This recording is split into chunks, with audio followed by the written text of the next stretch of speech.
네, 새신자반 8번째 시간 갖도록 하겠습니다. 네, 폐강이 될지 몰랐던 이게 오늘은 그래도 제일 많이 오신 것 같습니다. 네, 감사합니다. 네, 오늘은 이제 지난 시간에 했던 자유의지와 원죄에 관한 문제, 자유의지를 조금 더 보고요, 원죄에 관한 문제를 보도록 하겠습니다. 자유의지 지난 시간 하고 나서 반응들은 굉장히 어려웠다라는 반응이 많으셨고요. 좀 철학적인 얘기도 또 많이 좀 섞여 있고 하니까 좀 어려우셨던 모양이에요. 그런데 하여튼 그 모든 이론을 다 외우시라는 말씀은 아니고, 우리가 이제 자유의지가 하나님의 예정 안에서 어떻게 하나님이 예정하시고 인간의 자유의지가 하나님의 예정을 이룬다라는 것에 대한 큰 원칙을 좀 여러분들이 보시면 좋겠고요. 하나님의 사랑이 언제부터 시작됐는지에 대한 아주 은혜로운 부분이 바로 예정교리입니다. 그래서 하나님의 사랑이 언제부터 우리에게 시작이 됐느냐라는 중요한 부분인데요. 그 부분을 이제 칼빈이 그렇게 창세 전에 하나님께서 우리를 선택하시고 우리를 구원하기로 작정하셨다라는 그 아름다운 교리를 칼빈의 예정교리가 이제 그것을 우리에게 설명해주고 있어서 하나님의 사랑이 언제부터 우리에게 미쳤는지를 아는 것은 사실 굉장히 은혜로운 부분이죠. 그래서 그런 차원에서 좀 이해해 주셨으면 좋겠고, 오늘은 자유의지와 원죄에 관한 문제, 그리고 또 하나님의 주권에 관한 문제를 조금 살펴보도록 하겠습니다. 하나님께서 왜 사람들에게 자유의지를 주셨을까? 전지전능하신 하나님께서 인간이 타락할 줄 뻔히 아시면서 어째서 자유의지라는 이상한 것을 인간들에게 주셨을까 하는 의문이 많은 사람들에게 계속 이제 주어지는 의문인 것이죠. 하나님은 우리에게 자유의지를 주시면서 이제 선악과를 만들어 놓으셨는데, 그것도 선악과를 따먹을 자유도 따먹지 않을 자유도 주셨단 말이에요. 그런데 선악과를 애당초에 만들지 않았으면, 그리고 선악과를 만들지 않거나 자유의지를 주지 않으셨으면 인류가 타락할 일도 없었을 텐데 왜 그런 것을 만들어 놓으셨고 자유의지를 주셔서 인간이 그걸 따먹게 했을까라는 생각을 하는 것은 지극히 당연한 생각입니다. 그런데 이제 이 부분에 대해서 우리가 이제 먼저 생각해야 되는 것은, 그러니까 아까도 말씀드렸지만 우리 이제 오후 강의에 이제 설명을 드렸습니다만, 이것이 하나님의 주권에 관한 문제라는 거예요. 그래서 하나님의 주권에 대해서 하나님 왜 이렇게 결정하셨습니까? 라고 얘기하는 것은 피조물이 창조주에게 감히 할 수 있는 얘기가 아니라는 거예요. 피조물이 그러니까 우리가 이제 보통 아버지와 부모님한테도 할 말이 있고 못할 말이 있잖아요. 막 아무리 화가 난다고 해서 왜 나는 나가지고 이렇게 이렇게 힘들게 만들어라고 그 얘기를 들었을 때 사실 가장 부모님이 고통받고 상처받으시잖아요. 나를 왜 낳아서, 내가 언제 태어나고 싶다 그래서 왜 나를 낳아가지고 이렇게 힘들게 해? 라는 얘기 들었을 때 부모 입장에서 가장 그 소리가 이제 상처가 되는 소리이겠죠. 그래서 하나님의 주권에 관한 문제는 피조물이 할 수 있는 이야기가 기본적으로 아니다. 우리가 이제 성경을 통해서 그 부분을 조금 한번 같이 봤으면 좋겠어요. 마태복음 20장 1절에서 15절 말씀입니다. 마태복음 1장 20장 마태복음 20장 1절에서 15절, 신약성경 33쪽이에요.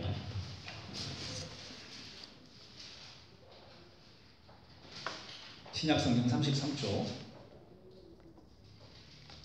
마태복음 20장 1절로 15절의 말씀 제가 한번 봉독해 올릴게요. 천국은 마치 품꾼들을 얻어 포도원에 들여보내고 이른 아침에 나간 집 주인과 같으니, 그가 하루 한 데나리온씩 품꾼들과 약속해서 포도원에 들여보내고 또 제3시에 나가보니 장터에 놀고 있는 사람들이 또 있는지라. 그들에게 이르되 너희도 포도원에 들어가라. 내가 너희에게 상당하게 주리라 하니 그들이 가고 제6시와 제9시에 또 나가 그와 같이 하고 제11시에도 나가보니 서 있는 사람들이 또 있는지라. 이르되 너희는 어찌하여 종일토록 놀고 여기 서 있느냐. 이르되 우리를 품꾼으로 쓰는 이가 없음이니이다. 이르되 너희도 포도원에 들어가라 하니라. 저물매 포도원 주인이 청지기에게 이르되 품꾼을 불러 나중에 온 자로 시작하여 먼저 온 자까지 삭슬 주라 하니, 제11시에 온 자들이 와서는 한 데나리온씩을 받거늘 먼저 온 자들이 와서 더 받을 줄 알았더니 그들도 한 데나리온씩 받은지라. 받은 후 집주인을 원망하여 이르되 나중에 온 이 사람이 1시간밖에 일하지 아니하였거늘 그들을 종일 수고하여 더위를 견딘 우리와 같게 하였나이다. 주인이 그 중에 한 사람에게 대답하여 이르되 친구여 내가 내게 잘못한 것이 없느니라. 내가 나와 한 데나리온을 약속하지 아니하였느냐. 내 것을 가지고 가라. 나중에 온 이 사람에게도 너와 같이 주는 것이 내 뜻이니라. 내 것을 가지고 내 뜻대로 할 것이 아니냐. 아멘. 자, 이것이 오늘 이제 포도원의 품꾼에 관한 비유인데, 천국은 마치 이렇다는 거예요. 천국은 마치 이렇다. 1절에 보면 천국은 마치 이렇다. 자, 우리가 이제 여기서 하나님의 주권을 생각할 수 있는데요. 이제 여기 몇 가지 배경적인 지식이 필요합니다. 이 포도원의 품꾼으로 들어간 사람들은 기본적으로 아무런 할 일 없이 놀던 사람들이에요. 기본적으로는 한 데나리온을 받을 수 있는 가능성들이 없는 사람들이었다는 것이죠. 근데 이들을 불러요. 그리고 한 데나리온씩을 약속합니다. 네가 일하면 한 데나리온 줄게 라고 약속을 하고 들어갑니다. 제3시에 들어갔다는 것은 여기에 6을 더하면 9시에 갔다는 거예요. 그러니까 여기 성경에서 마태복음의 시간은 6을 더해야 시간이 나오거든요. 그래서 그리고 맨 마지막에 들어간 사람은 제11시에 들어갔으니까 오후 5시에 들어갔다는 거예요. 그러니까 아침 9시부터 일한 사람과 오후 5시에 일하기 시작한 사람을 똑같이 한 데나리온씩 취급을 해줬다는 거죠. 그래서 근데 이제 어떤 순서로 합니까? 맨 나중에 온 사람부터 이제 값을 청산해줘요. 얼마를 청산해주냐면 한 데나리온 약속했으니까 한 데나리온을 줍니다. 그러니까 5시에 온 사람을 한 데나리온 주니까 맨날 일찍 왔던 아침에 9시에 온 사람은 나는 좀 더 주겠지 라고 생각을 한 거예요. 근데 안 주니까 이제 화가 난 겁니다. 그래서 11절에 보면 받은 후에 집주인을 원망하여 이르되 나중에 온 사람은 1시간밖에 일 안 했는데 그 사람도 한 데나리온 주고 나도 똑같이 주면 너무 부당한 거 아닙니까? 라고 충얼충얼 했겠죠? 그죠? 그래서 12절에 나중에 온 이 사람도 1시간밖에 일하지 아니하였거늘 그들을 종일 수고하여 더위를 견딘 우리와 같게 하였나이다. 얼마나 불공평하지 않냐? 라고 지금 얘기하는 거예요. 근데 주인이 그 사람에게 이릅니다. 친구여 내가 내게 잘못한 게 없노라. 내가 나와 한 데나리온을 약속하지 아니하였느냐. 내 것을 가지고 가라. 나중에 온 사람도 너와 같이 주는 게 내 뜻이다. 내 것을 가지고 내 뜻대로 할 것이 아니냐. 기본적으로 하나님의 주권을 너무 잘 표현하고 있는 이 천국의 비유에 관한 마태복음 20장의 말씀입니다. 그렇죠? 여러분들은 어떻습니까? 이것에 보면 여러분들도 억울하십니까? 여러분들이 5시에 왔다 생각하시면 나는 너무 행복한 걸 테고 여러분들이 9시에 오면 여러분들 억울하십니까? 근데 기본적으로는 이 품꾼들은 어떤 품꾼들인지가 중요해요. 그래서 여기 보시면 6절에 보면 종일토록 놀고 서 있는 자들이에요. 종일토록 놀고 서 있는 자들. 그래서 이들은 사실은 한 데나리온을 받을 만한 자격도 없는 사람들이었죠. 이 포도원의 주인이 부르지 않았다고 한다면. 근데 이제 포도원의 주인의 부름을 받아서 이제는 사실은 삭슬 받게 됐는데 사실 이것도 삭시라고 표현하기도 어려운 것이죠. 왜냐하면 포도원 주인의 은혜로 베풀어졌던 것이니까. 사실 이들을 부르지 않는다고 해도 누가 뭐라고 할 사람이 없죠. 그냥 장터에서 그냥 놀게 내버려 두면 아무런 보수를 받을 수 없는 사람들인데 그나마도 하나님이 부르셨고 그리고 또 먼저 온 사람이나 나중에 온 사람이나 같은 것으로 취급하고자 하는 것이 하나님의 뜻이다. 이게 하나님의 주권에 대해서 너무나 잘 설명하고 있는 것이죠. 그래서 기본적으로 왜 하나님이 우리 인간에게 자유의지를 주셨나, 선악과를 주셨나, 기본적인 큰 흐름은 그건 하나님의 주권의 문제라는 거죠. 하나님의 주권의 문제이기 때문에 우리가 이렇게 물어보면 나중에 여러분들 천국 가셔서 하나님한테 하나님 천국 선악과 왜 만드셨어요? 왜 우리한테 자유의지 주셨어요? 라고 물어보면 하나님 뭐라고 얘기하실까요? 20장 15절로 얘기하지 않겠어요? 야, 내 것 갖고 내가 하는데 네가 왜 거기 참견을 해? 라고 얘기하지 않으시겠어요, 하나님? 그죠? 딱 그거예요. 그런데 이제 이 질문에 대해서 그래도 우리는 이 질문 갖고 부족하잖아요. 부족하니까 20세기가 나온 최고의 기독교 변증가라고 하는 C.S. 루이스가 순전한 기독교에서 이에 대한 대답을 좀 비교적 명확하게 해주고 있어요. C.S. 루이스는 이렇게 설명합니다. 인간에게 자유의지를 주신 이유는 악을 가능하게 하는 것도 자유의지죠. 왜냐하면 악을 선택할까 선을 선택할까를 인간이 결정하니까 자유의지로 결정하잖아요. 그러니까 자유의지가 악을 가능케 하지만 사랑이나 선이나 기쁨에 대한 가치를 부여하는 유일한 것도 또한 자유의지라는 겁니다. 그러니까 뭐냐면 우리가 어떤 사랑을 받고 있구나, 내가 선이라는 걸 행하고 있구나, 아니면 기쁨이라는 것을 누릴 때 스스로 우러나서 하지 않으면 받는 사람이 기쁨이 없는 거예요. 예를 들면 로봇가 나한테 아침에 어떤 꼭 이렇게 밥을 차려줘요. 로봇의 프로그램 입력해 놓으면 걔는 늘 밥상 차리겠죠. 근데 거기에 기쁨이 넘치지 않는다는 거죠. 그 로봇을 보면서 사랑스럽지 않다는 거예요. 그 사랑의 유일한 가치, 우리가 이제 그 의미의 유일한 가치를 부여할 수 있는 건 자유의지에서 자발적으로 이루어지는 것에 우리는 그 의미를 부여하고 있다는 것이죠. 그래서 C.S. 루이스의 설명이 이 악을 가능케 하는 것도 자유의지지만 우리가 사랑이나 기쁨의 가치를 부여하는 유일한 것도 자유의지이기 때문에 자유의지를 주셨다는 겁니다. 자동기계의 세계는 창조할 가치가 없지요. 하나님은 가장 고등한 피조물에게 주고자 했던 행복은 바로 사랑과 즐거움의 절정에서 자유로우면서도 자발적으로 하나님과 연합하고 이웃과 연합하는 데서 생겨나는 행복이기 때문에 하나님은 자유의지를 가진 인간을 창조하셨다라고 C.S. 루이스가 이렇게 설명을 합니다. 상당히 공감이 가는 얘기죠. 물론 하나님은 인간들이 자유를 잘못 사용할 때 어떤 일이 벌어질지도 미리 알고 계셨습니다. 그런데 그런 위험을 감수할 가치가 있다라고 판단하신 것이죠. 그러니까 자유의지를 주면 자유의지를 남용해서 하나님이 기뻐하지 않는 일로 이루어질지 모르겠지만 하나님께서는 그것을 스스로 감수하시기로 결정하신 거죠. 왜냐하면 그 자유의지로 인해서 얻어지는 기쁨과 행복이 더 크기 때문에. 그러니까 그런 거죠. 우리가 애 낳으면 애가 맨날 사고치고 그러잖아요. 그런데 어쩌다 한번 기쁨을 줘도 그 기쁨이 너무 큰 거잖아요. 그래서 어렸을 때 그러니까 어렸을 때 그 방긋방긋 웃어주는 그 기쁨으로 부모는 평생 속썩이는 아이를 키운다는 거 아닙니까? 그러니까 그런 듯이 이 자발적으로 우러나서 인간이 하나님을 찬양할 때 그 아름다운 교제로 나아가기 위해서 하나님은 그 위험을, 인간이 자유의지를 남용할 것에 대한 위험을 스스로 감수할 가치가 있다고 생각하신 것이 분명하다라는 것이 C.S. 루이스의 설명입니다. 하나님이 인간에게 자유를 주시면서 왜 에덴 동산 가운데 이렇게 선악과를 두셨을까? 이 자유의지 문제가 이제 이 창세기의 창조론과 관련해서 신학적인 문제로 이제 이렇게 자유의지와 선악과의 문제로 이어지게 되는 것이죠.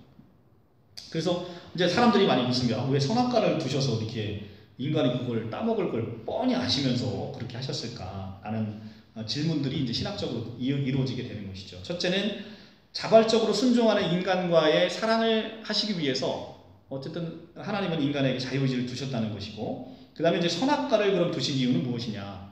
이것은 하나님과 인간 사이에 경계를 두시기 위함이었다라고 이제 대부분의 신학자들은 설명을 합니다. 왜 하나님과 인간 사이에 경계를 선악과로 두셨는가? 하나님은, 그러니까 창세기에 보면 하나님은 인간을 어떻게 창조하셨다고 얘기하죠? 하나님의 형상대로 창조하셨다는 거예요. 그러면 사실은 하나님의 형상대로 창조하셨다는 것은 하나님의 본성이 충분히 담겨 있어서 사실 인간이 인간을 보면 하나님을 볼 수 있는 형상대로 창조됐다는 거거든요. 엄청난 거예요. 그래서 그리고 또 인간에게 모든 동물을 다스리고 그리고 정복하고 세상을 지배할 수 있는 권한을 주셨어요. 창세기 보면 다 나오는 얘기들입니다.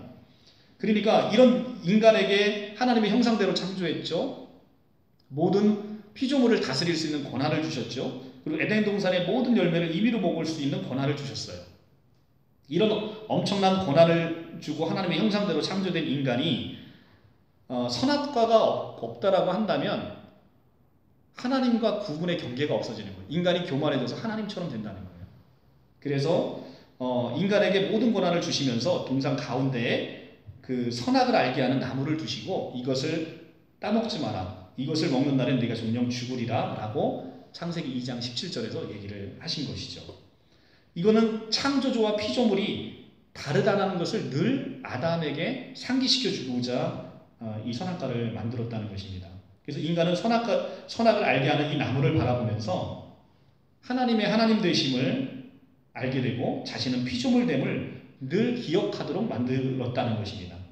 그래서 선악과는 원래 이제 유혹의 나무가 아니고 인간이 잊지 않아야 할 것을 늘 상기시켜주는 그런 나무였다는 겁니다. 근데 인간은 하나님의 형상대로 창조하셔서 지혜를 가진 인간이기 때문에 자신이 하나님이라고 늘 착각할 수 있는 그런 여지가 늘 남겨 있었다는 거예요. 그래서 하나님은 선악과를 보면서 인간이 하나님과 너와 나는 달라. 나는 창조주고 너는 피조물이야 라는 것을 일깨워주고 싶었다는 것입니다. 그래서 이 선악과는 우리에게 주어진 이유는 바로 그것이다. 이제 고대 근동의 이제 신화들을 보면 신은 인간을 장난감으로 만들어졌음을 우리가 신화에서 볼 수 있습니다. 그런데 성경은 오히려 당시의 주변의 고대 근동의 신화들과는 달리 인간을 장난감이 아닌 하나님의 형상과 그리고 통치 기능을 이양받은 위대한 존재로 인간을 묘사하고 있습니다. 그러니까 신의 장난감에 불과한 게 아니라 하나님의 형상대로 그리고 하나님의 통치를 이어받아서 모든 만물을 다스리는 위대한 존재로 그리고 있죠. 이 점에서 성경은 단순히 고대 근동의 신화를 이야기하는 것도 아닙니다. 그러면서 인간이 하나님의 형상대로 창조되고 교만하기 쉽기 때문에 하나님은 선악과로 인해서 인간과 하나님의 근원적인 차이를 보여주고 싶으셨던 거죠. 그런데 이제 뱀이 아담과 하와를 이제 유혹을 하죠. 유혹을 해서 이제 선악과를 따먹습니다. 그런데 유혹하기 전에는 선악과를 매일 봤을 거 아니에요, 아담과 하와가. 그런데 매일 보면서도 이 선악과가 이들에게 아무런 불편함이 없었어요. 아무런 장애가 없었어요. 그래서 선악을 알게 하는 지식의 나무는 구약 히브리어 관용구로 판단력을 뜻하는 관용구라고 합니다. 그래서 이 판단력을 나타내는 이 나무는 하나님과 우리의 경계로 이 판단력을 하나님께서는 선악과를 통해서 세우신 거죠. 그래서 이 판단력 위에 하나님이 계시고 우리의 판단력은 그 하나님의 판단력 아래에 있으면서 내 판단력이 하나님의 판단력과 다를 때는 하나님의 말씀에 순종해서 내 판단력을 하나님의 말씀에 순종해서 판단할 때 우리는 그 판단력이 우리의 자유의지가 남용되지 않고 바르게 행사되고 또 동산에 있는 것들을 바르게 하나님이 이양하신 권한대로 통치할 수 있다라는 것을 날마다 우리에게 상기시켜주는 나무가 바로 이 선악나무라는 거예요.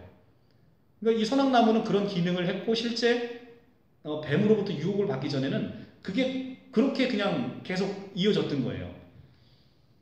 그래서 아담과 하와는 이 선악과를 보면서 우리에게는 하나님이 계시지. 그래서 하나님이 우리에게 말씀하신 게 무엇이지? 라고 판단하면서 하나님의 말씀에 경청하게 되는 것이죠.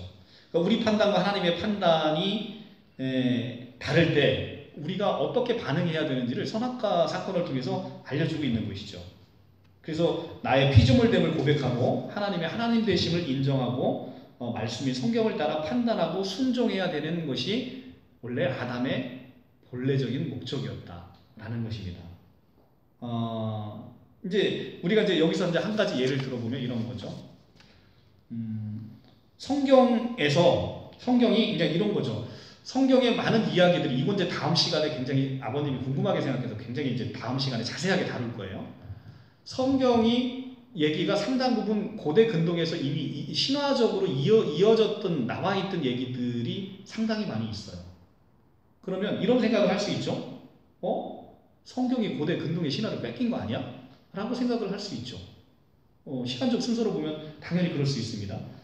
그런 생각이 들 때 그러면 그런 생각이 든다는 건 뭐냐면 성경이 그냥 하나님의 말씀이 아니라 그냥 옛날에 있었던 그 고대 근동의 신화를 뺏긴 거니까 이건 별 가치 없는 거니까 내가 믿을 만한 게 못 돼라는 생각이 그 안에 깔려 있는 거죠.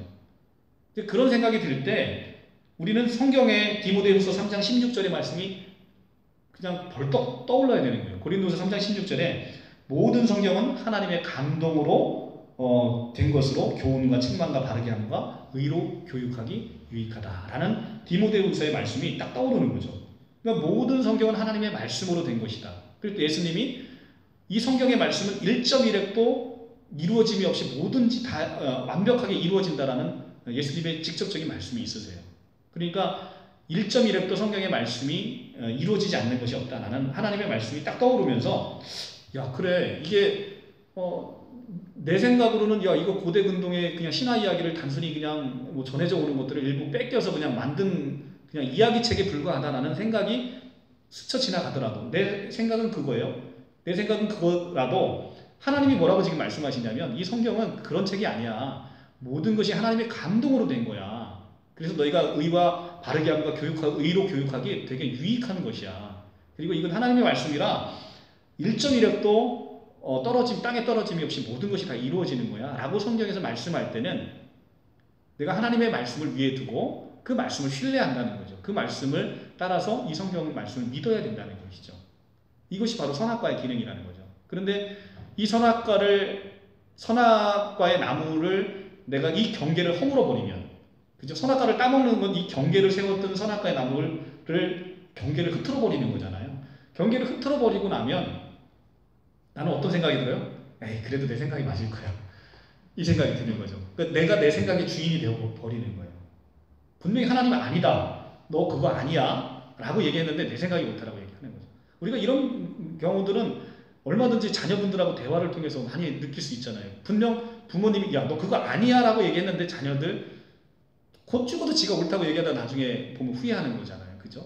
이런 것들을 너무나 많이 우리가 볼 수가 있는 거죠. 그래서 바로 이 선악과는 바로 하나님과 우리의 경계, 하나님의 판단과 나의 판단이 다를 때 하나님의 판단을 우리가 신뢰하고 갈 때 우리 자유의지와 우리의 판단력이 남용되지 않는다라는 것을 보여주고 있다는 것입니다. 이 선악과를 이해하는 방법에 대해서 초대 교부들은 선악과 사건을 인간의 타락 사건으로 이해했고 이렇게 이해하는 것이 이 정상적인 이해적인 흐름이에요. 자, 우리가 이제 여기서 우리 완전 새신자인 우리 성도님이 계시니까 창세기 이 선악과 사건이 뭔지조차도 지금 모르실 거예요. 그죠? 어떻습니까? 모르시죠? 선악과 사건이 어떤 사건인지. 도대체 선악과가 뭐 과일이야 뭐야 이렇게 지금 생각하시는 게 있을 텐데, 그래서 이제 한번 먼저 그 사건을 보고서 가보겠습니다. 자, 우리가 2장 8절부터 보겠습니다. 여호와 하나님이 창세기 맨 앞에, 구약 성경 맨 앞에 2장 8절입니다. 2장 8절 찾으셨죠? 예, 여호와 하나님이 동방의 에덴에 동산을 창설하시고 그 지으신 사람을 거기에 두니라. 여호와 하나님이 그 땅에서 보기에 아름답고 먹기에 좋은 나무가 나게 하시니 동산 가운데 생명나무와 선악을 알게 하는 나무도 있더라. 강이 에덴에서 흘러나와 동산을 적시고 거기로부터 갈라져 내 근원이 되었으니 첫째의 이름은 비손이라. 금이 있는 하월이라. 온 땅을 둘렀으며 그 땅의 금은 순금이요 그곳엔 베델리움과 호마도도 있으며 둘째 강의 이름은 기온이라. 구스온 땅을 둘렀고 셋째 강의 이름은 히데겔이라. 아스르의 동쪽으로 흘렀으며 넷째 강은 유브라데라. 여호와 하나님이 그 사람들을 이끌어 에덴 동산에 두어 그것을 경작하며 지키게 하시고. 자, 여기부터 중요합니다. 여호와 하나님이 그 사람에게 명하여 이르되 동산 각종 나무의 열매를 내가 임의로 먹되 선악을 알게 하는 나무의 열매는 먹지 말라. 내가 먹는 날에는 반드시 죽으리라 하시니라. 여호와 하나님이 이르시되 사람이 혼자 사는 것이 좋지 아니하고 내가 그를 위하여 돕는 배필을 지으리라 하시고, 여호와 하나님이 흙으로 각종 들짐승과 공중의 각종 새를 지으시고 아담이 무엇이라 부르나 보시려고 그들에게 이끌어가니 아담이 각 생물을 부르는 것이 곧 이름이 되었더라. 자, 쭉 내려와서 3장 1절 이제 하와를 만드는 얘기가 그 밑에 나오고요. 3장 1절 그런데 뱀은 여호와 하나님이 지으신 들짐승 중에 가장 간교하니라. 뱀이 여자에게 물어 이르되 하나님이 참으로 너에게 동산 모든 나무의 열매를 먹지 말라 하시더냐. 여자가 뱀에게 말하되 동산 나무의 열매를 우리가 먹을 수 있으나 동산 중앙에 있는 나무의 열매는 하나님의 말씀에 너희는 먹지도 말고 만지지도 말라 너희가 죽을까 하노라 하셨느니라. 뱀이 여자에게 이르되 너희가 결코 죽지 아니하리라. 너희가 그것을 먹는 날에는 너희 눈이 밝아져 하나님같이 되어 선악을 알 줄을 하나님이 아시니. 이게 굉장히 중요해요. 너희가 그러니까 뱀이 이렇게 꼬시는 거예요. 지금 여자에게. 그래서 6절 여자가 그 나무를 본즉 이제 그 유혹을 받고 나서 이제 여자가 그 나무를 본즉 먹음직도 하고 보암직도 하고 지혜롭게 할 만큼 탐스럽기도 한 나무인지라 여자가 그 열매를 따먹고 자기와 함께 있는 남편에게도 주매 그도 먹은지라. 이에 그들의 눈이 밝아져 자기들이 벗은 줄 알고 무화과 나무 잎을 엮고 치마로 삼았더라. 그들은 그날 바람이 불 때 동산에 거니시는 여호와 하나님의 소리를 듣고 아담과 그의 아내가 여호와 하나님의 낯을 피하여 동산나무 사이에 숨은지라. 여호와 하나님이 아담을 부르시며 그에게 이르시되 내가 어디 있느냐. 이르되 내가 동산에서 하나님의 소리를 듣고 내가 벗었으므로 두려워하여 숨었나이다. 이르시되 누가 너희 벗었음을 내게 알렸느냐. 내가 내게 먹지 말라 명한 그 나무 열매를 내가 먹었느냐. 아담이 이르되 하나님이 주셔서 나와 함께 있게 하신 여자 그가 그 나무 열매를 내게 주므로 내가 먹었나이다. 여호와 하나님이 여자에게 이르시되 내가 어찌하여 이렇게 하였느냐. 여자가 이르시되 뱀이 나를 꿰므로 내가 먹었나이다. 자, 여기까지만 볼게요. 자, 지금 이제 이 스토리는 아시겠죠? 지금 이제 제가 이제 스토리를 읽어드렸는데, 자, 하나님이 이 생명나무와 선악나무를 동산 가운데 주고 내가 이 물을 먹되 이건 절대 먹으면 너 절대 정령 너 죽는다 라고 얘기를 해주셨어요.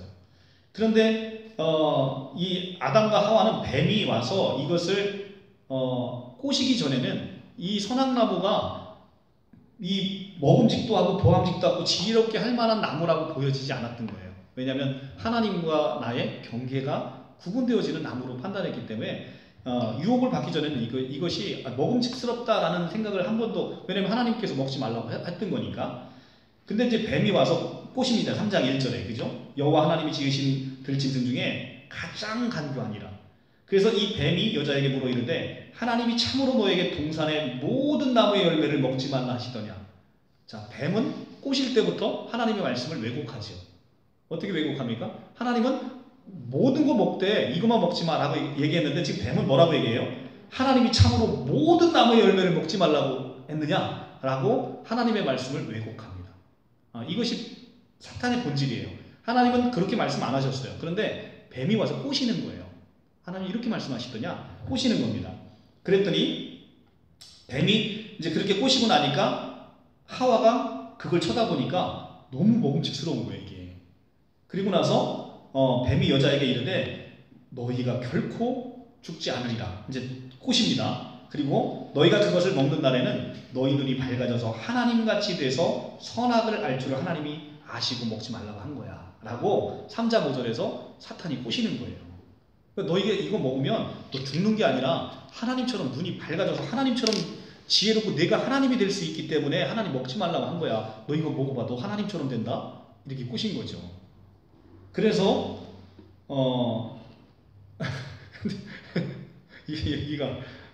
이게 옛날 얘기라 재밌지 않아요? 이런 옛날 얘기 하시면 원래 아이들도 할머니 옛날 얘기 해주면 귀가 쫑긋한데 우린 너무 진지한 것 같아요. 이게 좀 밝은 얼굴로 이렇게 이제 뱀이 꼬셨어요. 뱀이 이렇게 꼬셔서 뱀이 꼬시고 나니까 이 사람들이 이제 아담과 하와가 하나님처럼 되고 싶은 겁니다. 니네 이거 먹으면 하나님처럼 돼 라고 하니까. 그래서 뱀 이제 먹고 나서 이들은 이제 정녕 죽게 되는 거예요. 그리고 여호와 하나님이 이들을 찾으니까 이제 이 선악과를 먹고 나니까 이제 뭐가 보이는 거예요? 진짜 눈이 밝아졌는데 뭐가 밝아졌냐면 자기의 죄가 보이는 거죠. 자기의 부끄러움이 보이는 거예요. 이제 이게 선악과를 먹기 전에는 부끄러움이 없었어요. 근데 이걸 먹고 나니까 지혜로 눈이 밝아지긴 밝아졌는데 뭐가 보이는 거예요? 죄가 보이는, 죄가. 부끄러운 거예요. 내가 벗은 게 부끄러운 거예요. 그러니까 하나님이 오시니까 이제 숨어버립니다. 이것이 바로 선악과를 먹은 인간들의 특징이라는 거예요. 하나님을 멀리하는 거죠. 그러니까 이런 거죠. 어떤 사람들 이렇게 목욕탕에 가자 그러면 야, 나 때가 너무 많아서 목욕탕 못 가. 창피해. 때 뺏기로 지금 목욕탕 가는데 때가 많아서 못 간다는 건 똑같은 거예요. 교회 가자 그러면 나는 죄가 많아서 교회 못 가. 이렇게 얘기해. 죄가 많으니까 교회 가는 거죠. 때가 많아서 목욕탕 못 가는 인간하고 똑같은 인간이잖아요. 그죠? 근데 지금 이제 아담과 하와는 그래서 지금 8절에 보면 여호와 하나님의 낯을 피하여 동산나무에 숨은지라. 하나님이 찾으시는데 숨어버린 거예요. 이것이 인간의 가장 큰 비극이라는 거죠. 이전에는 하나님과 아담과 하와는 아름다운 교제를 나누고 있었어요. 그런데 선악과를 먹고 나서 이들의 관계는 이제는 이렇게 숨어버리는 관계, 그리고 결국은 쫓겨나는 관계로 되어버린 거죠. 자, 이건 누가 봐도 지금 첫사람 아담과 하와가 타락하는 사건의 이야기잖아요. 초등학교 애들과 읽어봐도 그렇게 읽히지 않아요? 그런데 17, 18세기 나타난 계몽주의 사상에서 인간의 이성이 강조되는 시대에 이 계몽주의자들이 이 창세기 3장의 사건을 어떻게 이해하는 줄 아세요? 정말 기도 안 찹니다. 이 창세기 3장의 사건을 인간이 원래는 동물적이고 원시적인 상태에서 자기가 자기의 이성으로 주체성을 가진 이상적인 인간으로 발전하는 인간 진보의 역사 과정을 보여주는 이야기로 봐요. 이 이야기를. 자, 계몽주의가 뭐냐면 이성주의 합리주의잖아요. 자기 이성으로 자기가 중심이 되는 시대를 추구하는 사조란 말이에요. 온 우주의 중심이 자기예요. 그러니까 지금 이 창세기 3장의 이야기는 인간의 타락 이야기가 아니라 자기들이 신봉하고 있는 계몽주의, 이성주의가 절대적인 시대에 바로 인간 진보의 역사를 보여주는 아주 위대한 사건이다. 야, 선악과 정말 잘 먹은 거야. 그래서 인간이 주체적으로 살게 된 거야 라고 얘기하고 있는 게 바로 이 칸트 등 계몽주의 학자들이 얘기하는 이 시대 사관을 투영해서 이 창세기 3장을 보는 거예요. 얼마나 위험한 사고인지 알겠죠. 그러니까 자기가 믿고 있는 그 알량한 시대사조와 가치관으로 하나님의 말씀 전체를 왜곡하고 있는 거예요. 마치 뱀이 하나님이 동산 나무의 모든 열매를 먹지 말라고 했더냐? 라고 왜곡하는 것처럼 하나님의 말씀을 그대로 왜곡하는 거예요. 굉장히 위험한 거죠. 심지어는 계몽주의 학자들은 뭐라고 얘기하냐면 뱀이 로고스가 성육신한 것이고 그 뱀을 통해 인간 이성이 개화되었다라고 주장을 한다는 거죠.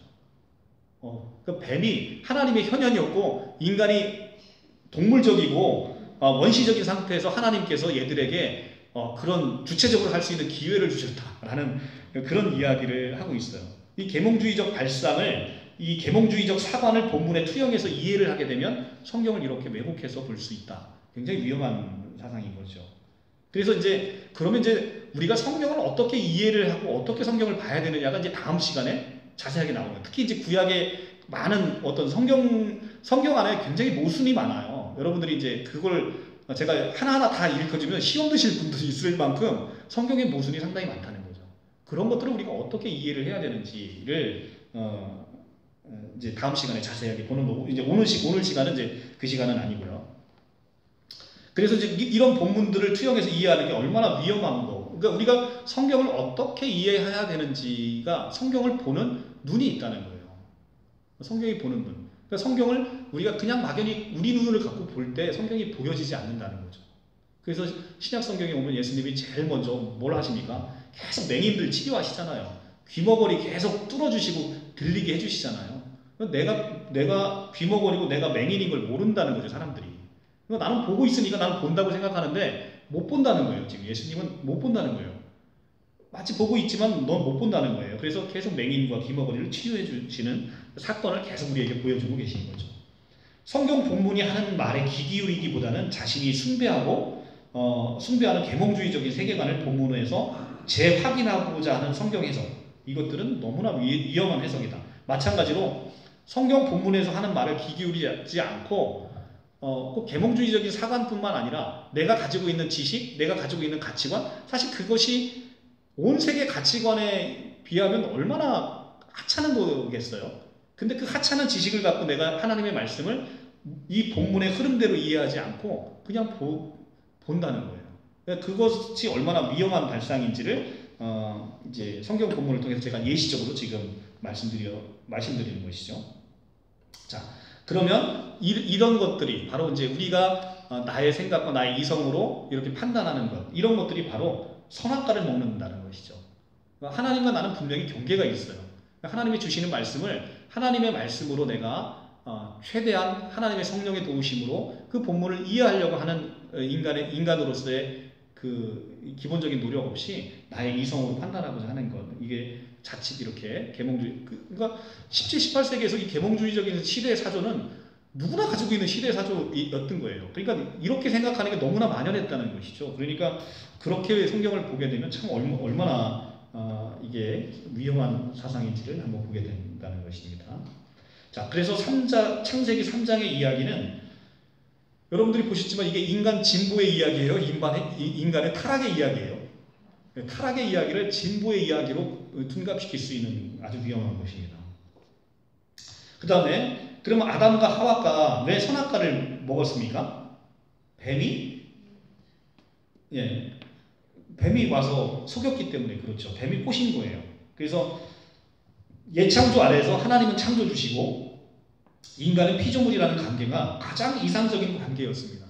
가장 이상적인 관계였는데 아담은 뱀의 유혹을 받기 전에는 선악과를 그동안 보았어도 아무런 제약이 없었어요.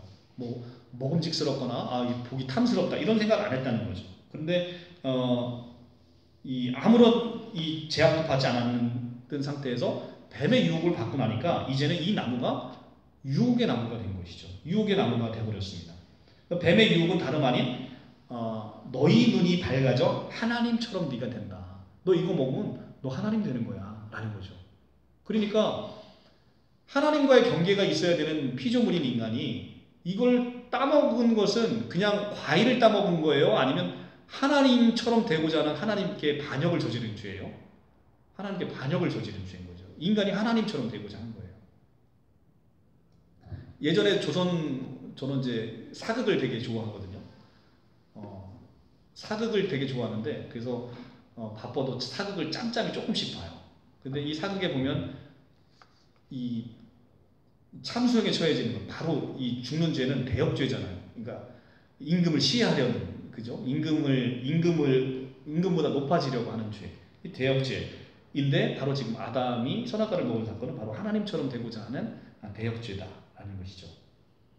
근데 이제 뱀이 이제 유혹을 했죠. 그래서 따먹었는데 바뀐 게 있었어요, 없었어요? 이 아담과 하와가 하나님처럼 됐나요? 아니죠. 바뀐 건 아무것도 없는데 눈만 밝아졌어요. 눈이 밝아졌다고 지금 돼 있죠. 7절에 보면 눈이 밝아져. 눈은 밝아졌어요. 그런데 보지 말아야 되는 것만 보는 아주 이상한 눈으로 생겼어요. 그죠? 그게 뭐냐면 자기의 상호 벗은 것을 보고 수치심을 느끼고 자기의 이 부끄러움을 느끼는 것이 느껴졌다는 것이죠. 그래서 자기를 찾아오신 하나님을 보고 숨어버리는 이런 아담과 하와가 되셨습니다. 그래도 하나님께서는 이 아담과 하와에게 그냥 책망하지 않으시고 소명의 기회를 주셨어요. 12절에 보면 아담이 이르되 하나님이 그러니까 너 아담 너 왜 이거 먹지 말라 했는데 너 이거 왜 먹었어? 라고 소명의 기회를 주었는데 아담이 뭐라고 얘기하냐면 이 변명이 아주 기가 찬 거예요. 뭐냐면 하나님이 주셔서 나와 함께 있게 한 여자, 그가 그 나무의 열매를 내게 주므로 내가 먹었다. 누구 잘못이라는 거예요? 하나님 잘못이라는 거예요. 이게 인간이 하는 변명이에요. 이게 인간이 하는 변명입니다. 하나님이 만들어주신 저 여자 때문에 내가 그랬는데 그거 하나님 만들어주신 거잖아요. 하나님 잘못이에요. 그래서 이 다음에 또 하와한테 또 물어봅니다. 여호와 하나님이 이번에는 여자에게 이르되 내가 어찌하여 이렇게 하였느냐. 이 여자는 또 뭐라고 얘기해요? 뱀이 나를 꿰물어. 근데 이 뱀은 3장 1절에 가면 뱀은 여호와 하나님이 지으신 들짐승 중에 누가 만든 거예요? 뱀을 하나님이 만들었는데 하나님 만든 그 뱀, 걔 때문에 그런 거예요. 하나님이 만드셨잖아요. 그러니까 지금 아담과 하와는 다 누구 핑계를 대요? 하나님 핑계를 대요. 이게 바로 인간인 거예요. 이게 결국은 하나님 잘못하셨네. 하나님이 잘못하신 거예요. 우리는 아무 잘못 없어. 하나님 잘못하셔서 이거 하나님 탓이네요 라고 얘기를 하는 거예요. 이게 바로 인간의 죄성입니다. 아담은 3장 이게 이 3장 12절 이하로 이렇게 하나님의 소명의 기회를 주셨을 때도 아담과 하와는 결국은 하나님을 탓함으로 선악과를 먹은 인간의 모습이 어떠한지를 우리에게 보여주는 거죠. 그러니까 하나님의 경계가 무너질 뿐만 아니라 자기 스스로 하나님처럼 되고자 했던 것이고, 하나님처럼 되고자 했던 그 인간은 결국은 자기의 모든 죄조차도 남 탓하는, 하나님의 탓을 하고 남 탓하는 이런 모습으로 변해버린 것이죠. 그래서 결국 이 인간은 에덴 동산에서 추방이 됩니다. 자, 이 에덴 동산에서 이렇게 해서 이제 쫓겨납니다. 쫓겨나기 전에 하나님께서는 이 타락한 아담과 하와에게 축복의 말을 주시고 쫓겨냅니다. 이 3장 15절인데요. 이게 성경에서 가장 중요한 절입니다. 복음이라는 게 제일 처음 나오는 성경 구절이 바로 3장 15절. 그래서 신학자들은 이걸 원시복음이라고 합니다. 타락 직후에 이 말씀을 줍니다. 내가 너로 여자와, 이제 뱀에게 얘기하는 겁니다. 뱀에게 14절에 여호와 하나님이 뱀에게 이르시되 내가 이렇게 하였으니 내가 모든 가축들과 들의 모든 짐승들보다 더욱 저주를 받아 배로 다니고 살아있는 동안에 흙을 먹을지라. 내가 너로 여자와 원수가 되게 하고 내 후손도 여자의 후손과 원수가 되게 하리니 여자의 후손은 내 머리를 상하게 할 것이요 너는 그의 발꿈치를 상하게 할 것이니라 하고. 자, 지금 뱀에게 지금 저주를 퍼붓고 있는 거예요. 이게 원시복음인데 여자의 원수가 되게 한대요. 뱀으로 하여금. 이 뱀은 뭡니까? 사탄이잖아요. 사탄으로 이게 요한계시록에 가면 사탄으로 나와요. 이 뱀은 사탄이란 말이에요. 사탄이 여자의 후손과 원수가 되고 여자의 후손이 뱀의 머리를 상하게 한다는 거예요. 그러니까 뱀의 머리를 밟아버린다는 거예요. 여자의 후손이. 근데 여자의 후손이 누구냐면 바로 여자의 후손으로 오신 예수 그리스도를 얘기하는 거죠. 예수 그리스도가 와서 이 인류를 타락시킨 뱀, 너의 머리를 밟아버린다는 거죠. 그리고 이 뱀은 그의 발꿈치를 상하게 한다. 그의 발꿈치를 상하게 한다는 건 예수 그리스도의 십자가의 죽으심을 얘기하고 있는 것입니다. 그래서 이 땅에 오셔서 예수 그리스도께서 십자가를 지심으로 너의 모든 것을 내가 용서할 기회를 주겠다라는 거. 그러니까 너 걱정하지 말라라고 아담과 하와를 위로하시고 아담과 하와에게 첫 복음의 메시지를 이 3장 15절에 주고 계시는 거죠. 그리고 나서 이제 에덴 동산에 쫓아내시면서 3장 21절에 가면 여호와 하나님이 아담과 그 아내를 위하여 가죽옷을 지어 입히시니라 이렇게 되어 있습니다. 자, 이들이 선악과를 먹고 부끄러워서 제일 먼저 한 건 뭐죠? 부끄러움을 가린 거였죠. 뭘로? 무화과 나무 잎으로. 근데 이 무화과 나무 잎은 금방 시들어버리면서 그 안에 벌레가 잔뜩 살아서 이건 사람의 옷으로 입을 수 없는 거예요. 그런데 지금 여호와께서 이 아담과 하와를 위해서 뭘 입히세요? 가죽옷. 가죽옷을 입히려면 누군가 죽어야 되잖아요. 그죠? 가죽이 죽어야 되잖아요. 그러니까 누군가의 희생을 통해서 여호와 하나님께서 그러니까 예수 그리스도의 죽으심으로 말미암아 가죽옷을 우리에게 입혀줄 것을 상징적으로 보여주고 있는 것이죠. 그래서 가죽옷을 해입히신다는 것은 이제는 너에게 구원의 길을 내가 다시 열어줄 거야 라는 것을 다시 한번 얘기해 주는 것이죠. 이렇게 가죽옷을 해입히시고 쫓아내시는 거죠. 그러니까 쫓아내시는 하나님이 막 엄청 기분 좋아서 쫓아내시는 게 아니라 가죽옷을 해입히면서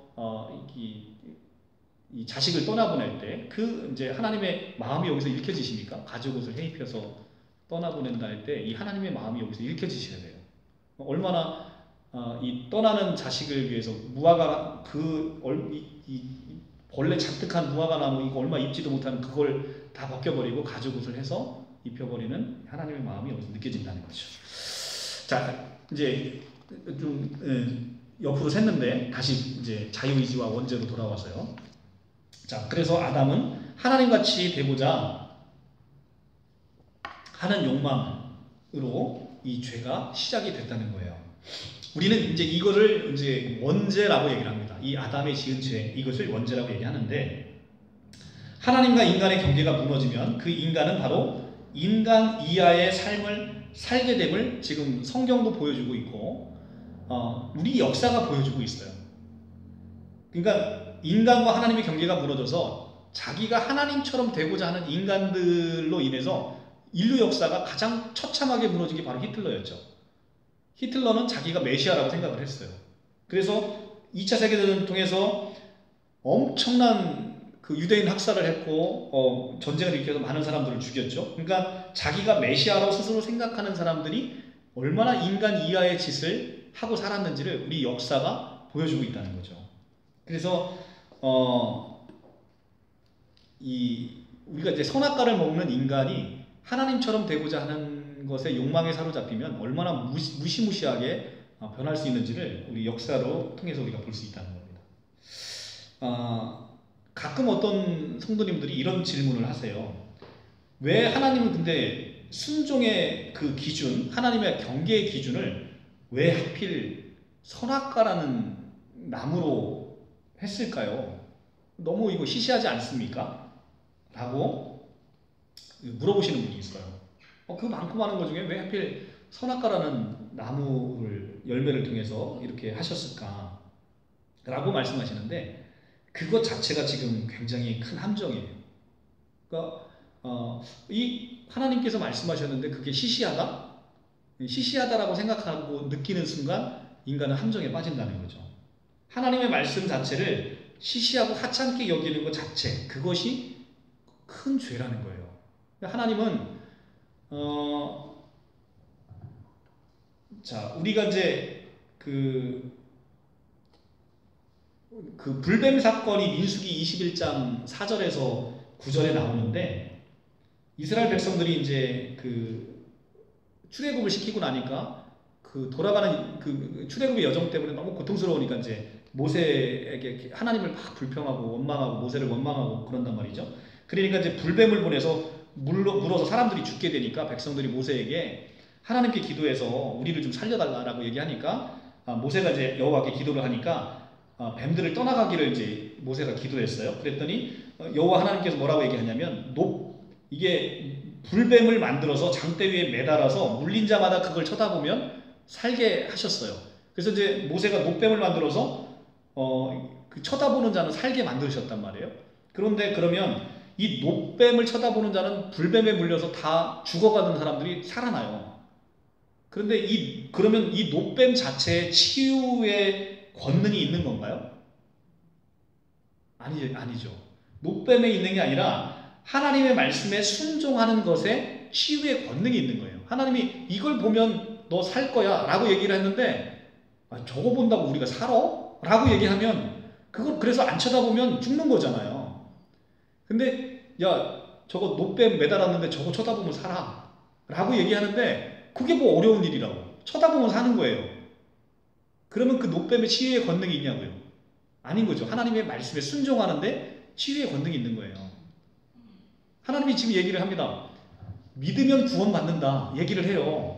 믿는 게 뭐 어렵다고. 보통 사람들 믿는 거 되게 어렵다고 생각 안 해요. 근데 믿는 게 뭐 어렵다고. 그런데 이거 뭐 그렇게 살다가 믿는다고 구원받으면 그게 무슨 하나님이 뭐 그럴 일이 있어. 그게 말이 돼? 라고 얘기한다는 거죠. 근데 그 말씀에 순종해서 내가 쳐다보면 그 말씀에 순종해서 내가 믿으면 구원을 받게 되는 거예요. 구원의 원리가 그렇다는 거예요. 그러니까 지금 이 하나님의 치유의 권능이 노뱀에 있지 않고 하나님의 말씀에 순종하는 데 있듯이 하나님의 순종과 불순종의 기준과 본질은 선악과라는 열매에 있는 게 아니라 선악과를 먹지 말라는 하나님의 말씀에 순종하는지 아닌지에 달려 있는 것이죠. 그러니까 과일 자체로 하나님이 순종하냐 순종하지 않냐를 판별하는 게 시시하다 이렇게 보는 게 아니라 그것을 명하신 하나님의 말씀이 존귀하고 그 말씀에 순종하냐 순종하지 않느냐에 따라서 우리의 순종과 불순종의 기준이 정해진다라는 것이죠. 근데 그것의 차이는 너무나 큰 차이다라는 얘기를 하고 있습니다. 창세기 3장이 우리에게 주는 메시지는 하나님은 하나님이고 인간은 피조물이다 이것입니다. 그래서 예수님께서 겟세마네 동산에서도 기도하실 때 아버지 할 수만 있다면 이 잔을 내게서 피해가게 하시옵소서. 그런데 내 뜻대로 마시고 아버지 원대로 하옵소서라고 기도하잖아요. 그러니까 내 뜻대로 하지 마옵시고 아버지 뜻대로 하옵소서라고 기도했듯이 우리는 항상 내 뜻대로 할 때 우리가 선악과를 먹게 된다는 사실을 알아야 된다는 거죠. 우리는 선악과를 보면서 아버지의 뜻대로, 아버지의 판단대로 그것이 옳음을 인정하고 우리는 그 뜻대로 순종할 때 인간은 행복해진다는 거예요. 그런데 내 뜻대로 마옵시고 아버지 뜻대로 하시옵소서라는 예수의 기도는 우리의 삶에 온데간데 없어졌다는 거죠. 우리는 우리의 삶의 주인이 나인 거예요. 이것이 지금 17, 18세기를 거쳐오면서 이성주의와 계몽주의가 나타나면서 그리고 또 실존주의 철학이 나타나면서 인간이 세상의 중심이 되는 그런 시대를 우리가 살아가고 있다는 거죠. 이것이 얼마나 반성경적이고 우리가 인본주의라는 개념은 굉장히 우리가 학교 다닐 때도 그렇지만 굉장히 인본주의 굉장히 좋은 것 같잖아요. 근데 사실은 인본주의 안에 그 사탄이 주는 엄청난 사상과 세계관이 그 안에 깔려 있다는 거예요. 인간은 당연히 존중받아 마땅하죠. 그 성경에서도 인간을 존중하는 차원이 아니라 인간은 하나님과 같이 됐다는 거예요. 그러니까 너무 귀하다는 겁니다, 인간이.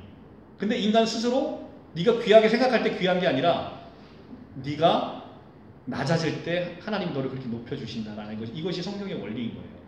근데 인간 스스로가 내가 이 세상의 주인이다라고 할 때 이제 그것은 이제 하나님이 짓밟아 놓는 인간의 교만인 것이죠. 그래서 우리의 지혜와 자유의지와 우리의 통치권이 아버지의 뜻대로 행사될 때 우리의 능력은 아름답게 행사될 수 있다라는 것을 우리가 보고 상기하는 것이 그게 바로 선악과다라는 겁니다. 아버지의 뜻에 순종하는 예수님의 이야기는 하나님의 영광에 참여한다는 우리의 구원 이야기로 이루어지고 있고, 아담이 그렇게도 되고 싶었던 하나님처럼 되는 그 길을 그리스도 안에서 하나님의 아들됨으로 우리에게 성취시켜 주는 것이 성경의 가장 중심 메시지예요. 아담은 지금 뭐가 되고 싶었던 거예요? 하나님이 되고 싶었던 거예요. 근데 결국 그 인간의 욕망을 하나님은 그리스도 안에서 우리에게 성취시켜 줬다는 거예요. 피조물 나부랭이가 하나님의 신성에 참여해서 하나님의 아들이 됐다는 거예요. 하나님의 아들이 됐다는 겁니다. 얼마나 그런 놀라운 일이 있을 수가 있겠어요? 근데 그 일을 그리스도 안에서 성취시켜 주므로 성경은 예수 그리스도께서 아담의 실패로 끝냈던 창세기 3장의 이 미완의 스토리를 누가 다시 쓰셨습니까? 아담의 미완의 스토리를 마지막 아담이신 예수 그리스도께서 새 아담이 되셔서, 마지막 아담이라는 단어가 굉장히 은혜로운 거예요. 고린도전서 15장 45절에 나오는 건데요. 고린도전서 15장 45절은 예수 그리스도를 마지막 아담이라고 불렀어요. 그러니까 아담으로부터 내려오는 인간의 죄성을 누가 끊어버린 거예요? 마지막 아담이 끊어버린 거예요. 그래서 새 아담이 되셔서 이 미완의 창세기의 미완의 스토리를 다시 완성하셨죠. 완성하셔서 그것이 바로 요한계시록에 나타나는 것이고요. 그럼 요한계시록에 가면 에덴 동산이 회복됩니다. 이 성경의 맨 끝이 요한계시록인데요. 거기 가면 이 잃어버렸던, 지금 쫓겨났던 이 에덴 동산이 회복이 돼요. 근데 거기에는 생명나무도 가득하고 모든 게 회복됐는데 딱 뭐만 없죠? 선악나무가 없어요. 그 완성된 나라에는 선악나무만 딱 없습니다. 그러니까 성경이 위대하다는 거예요. 이 일맥적인 스토리. 근데 이게 한 사람이 쓴 게 아니에요. 각자 썼는데 그 스토리가 연결이 되는 거죠. 마지막에 가면 이 선악나무가 없습니다. 자, 이건 요한계시록에 가면 제가 자세히 요한계시록에 올려놨습니다. 자, 그래서 이 마지막 미완의 스토리를 예수님이 오셔서 다시 쓰셨다. 그래서 창세기 2, 3장의 에덴 동산에서 인간의 타락을 전하는 성경 이야기의 목적은 바로 죄의 기원을 역사적으로 설명하는 데만 있지 않고, 죄가 어떻게 생겼냐 이거를 설명하는 데만 있지 않고, 기본적으로 창조의 선함, 그리고 죄가 얼마나 보편성이 있는지를 묘사하기 위해 이 창세기 2, 3장의 타락 이야기를 성경은 우리에게 전해주고 있다라고 다니엘 밀리오리 조직신학 276쪽에서 다니엘 밀리오리라는 신학자가 그렇게 얘기를 하고 있습니다. 그에 따라서 이 원죄 교리는 죄의 기원에 관한 이론이 아니라 인간성 전체가 죄의 포로로 잡혀있는 상황과 상태를 알려주기 위한 이론이라는 거예요. 그러니까 원죄라는 건 죄가 어떻게 생겼냐 이걸 얘기하는 게 아니라 인간이 얼마나 보편적으로 죄의 포로에 잡혀있는지, 그러니까 가만 은혜 받지 않고 가만 내비두면 인간이 얼마나 사악해질 수 있는지, 인간이 얼마나 죄가 많은 인간인지를 보여주는 이론이라는 거죠. 그래서 근데 우리가 이제 이 원죄를 단순히 아담의 죄가 나의 죄가 됐다라고 연좌제처럼 생각하니까 인간이 억울한 거예요. 그러니까 인간 보통 사람들 이제 교회 나오시기 전에 참 억울해하는 게, 야 아담 왜 나라면 그거 안 따먹었을 텐데 왜 지가 거기가 그걸 따먹어서 왜 우리를 죄인으로 만들어? 나 같으면 안 했을 텐데. 그렇게 생각하니까, 이걸 연좌제처럼 생각하니까 아담의 죄 때문에 내가 죄인이 됐다 생각하니까 억울한 거예요. 근데 원죄 교리는 그게 아니라는 거예요.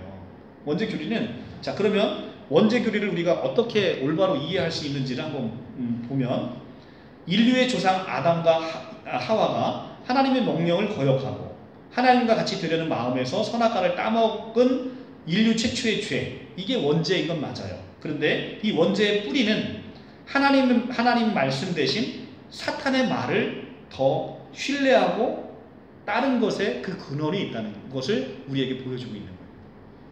그래서 하나님 말씀 대신 우리가 사탄의 말에 더 확신하고 따르는 것에 근원이 있다. 그리고 원죄는 인류의 조상 아담과 하와가 범죄로 인해서 인간이 자신의 자유의지와 상관없이 가지고 태어나는 죄의 본성이라는 게 있다는 거예요.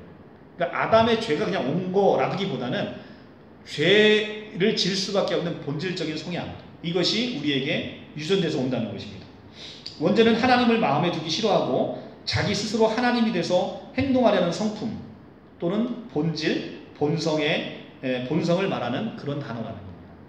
그러니까 하나님을 내 마음에 두기 싫어하고 내가 하나님처럼 내 인생의 삶의 주인은 나니까 그냥 나는 내가 원하는 대로 살 거야 라고 얘기하는 거, 그것이 바로 인간의 죄의 본성이라는 것입니다. 원죄는 아담 개인이 범한 역사적 최초의 죄를 지적하는 말이기도 하지만 더 근본적으로는 죄의 본질, 나아가서 죄가 진행되어지는 과정을 설명하는 용어로서 모든 도덕적인 죄든 실정법 위반의 죄든 간에 그 출발은 하나님을 배제하는 데서 출발하고 있다는 겁니다. 원죄는 단순히 하나님의 권위를 거부하고 그분의 존재를 자기에게서 지워버리는 것으로 그치는 것이 아니라 그로 인해서 인간이 사탄의 종으로 묶이게 되는 것을 말한다 라고 얘기합니다. 또 원죄는 모든 사람이 하나님을 마음에 두기 싫어하는 상태로 태어나기에 스스로는 구원을 얻을 만한 믿음을 결코 가질 수 없다는 말을 뜻하기도 합니다. 그래서 원죄란 결국 예수님을 믿지 않고 하나님을 마음에 두기 싫어하며 거절하는 우리의 본성을 얘기한다는 것이죠. 결론적으로 원죄라는 것은 사람이 하나님을 자기 마음에 두기 싫어하는 상태다라고 정의할 수 있습니다. 그러니까 인간은 하나님과, 그러니까 성자 하나님이 이 땅에 오셨죠. 성자 하나님이 이 땅에 오셨는데 그 하나님을 내 마음에 두기 싫어하는 상태, 이것이 인간의 본질적인 성향이라는 거죠. 그래서 이 원죄의 원리는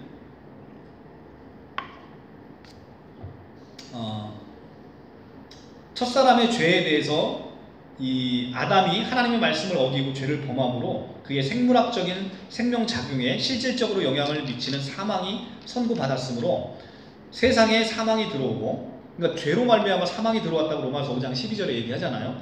근데 그의 후손들도 이 내재된 사망의 원리를 그대로 물려받게 된다는 거죠. 그러니까 인간의 본성에 이 죄성이 담겨 있기 때문에 인간은 이 내재된 본성으로 인해서 사망의 원리를 물려받게 된다는 것이죠. 어린아이는 잉태되는 순간부터 죽기 시작해서 마침내 사망의 원리가 생명의 원리를 이기고 마침내 인간은 죽게 되죠. 사망을 향하는 생물학적인 성향이 모든 사람에게 유전되듯이 죄로 향하는 성향 또한 그러하다는 겁니다.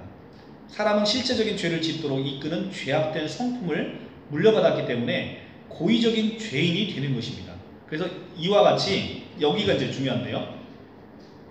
모든 사람이 죄를 지었으므로 사망이 모든 사람에게 이르렀다라고 로마서에서 얘기해요. 그런데 모든 사람이 죄를 지었다라고 얘기하는 건 각 사람이 아담의 죄 때문이 아니라 자신이 가지고 태어난 죄의 본성으로 말미암아서 고의적으로 자기가 짓는 죄 때문에 사망의 심판 아래 처하게 된다는 거죠.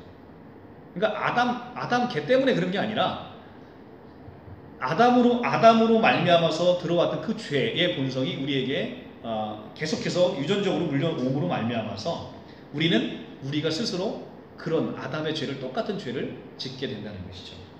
그래서 우리는 우리의 죄 때문에 이 심판 아래 놓이고 모든 사람이 죄를 짓게 된 것이다 라고 얘기를 합니다. 우리는 가끔 우리에게 원죄가 있어서 자범죄를 보편적으로 짓는 상황에 놓이게 되는 것이 아니냐면서 우리의 죄책을 피해가는 경우가 있어요. 무슨 말이냐면 이런 거죠. 우리에게는 원죄, 그러니까 하나님을 마음에 두기 싫어하는 본성이 있으니까, 아니 내가 죄 짓는 거 당연한 거 아니야? 그렇게 태어났으니까 그런 거 너무 당연한 거 아니야? 이렇게 하는 분이 있다는 거죠. 그런데 이것은 이제 원죄에 대한 부분을 좀 너무 이해를 못 하신 것이고요. 그러니까 죄가 보편적이고 죄가 불가피하다는 거죠. 원죄는. 그러니까 죄가 보편적이고 필연적으로 인간은 죄를 질 수 있어요. 그러니까 불가피하다는 거예요. 그런데 이것이 필연적은 아니라는 거예요. 이 죄를 짓는 게 필연적은 아니고, 이 죄는 결국 우리가 선택한 스스로의 자유의지에 의한 행동이라는 겁니다. 그러니까 죄가 보편적이고 불가피하나 이것이 필연적인 것은 아니다. 그런데 우리가 스스로 선택한 자유의지에 따른 죄로 인해서 우리가 책임을 져야 되는 행동인 것이지, 원죄가 있기 때문에 자범죄가 정당화되는 것은 아니다 라는 것이 20세기 신학적 인간론에 가장 영향력 있는 라이노일드 리버의 글에 보면 이렇게 쓰여 있습니다. 자, 이제 여기까지 이제 원죄를 좀 설명드렸고요. 우리가 이제 우리는 제가 이제 오후 시간에도 설명드렸습니다만, 우리가 죄인임을 깨달아야 새로운 시작이 시작됩니다. 인간이 내가 병들었음을 알아야 치유가, 회복이 시작되듯이 인간이 죄인임을 깨달아야 새롭게 시작할 수가 있어요. 회복은 병을 앓았을 때 시작되듯이 죄도 마찬가지죠. 건강한 자에게는 의사가 쓸데없고 병든 자에게라야 의사가 쓸데있듯 예수님은 나는 의인을 부르러 온 게 아니라 죄인을 부르러 오셨다고 마태복음 9장 12절에서 13절에 말씀을 하세요. 그러니까 우리 이제 세상 살다 보면 많은 사람들은 나는 스스로 의롭다라고 생각하는 사람들이 있어요. 그런 사람들에게는 그런 사람들을 예수님은 부르러 오지 않으셨다는 거죠. 왜냐하면 그 사람들 스스로 의롭다고 생각하니까 예수님이 필요 없어요. 근데 내가 죄인임을 고백하는 사람은, 나 같은 죄인은 하나님의 은혜 아니면 살 수 없다라고 고백하니까 하나님은 반드시 우리에게 오셔야 됩니다. 그것이 언약입니다. 언약.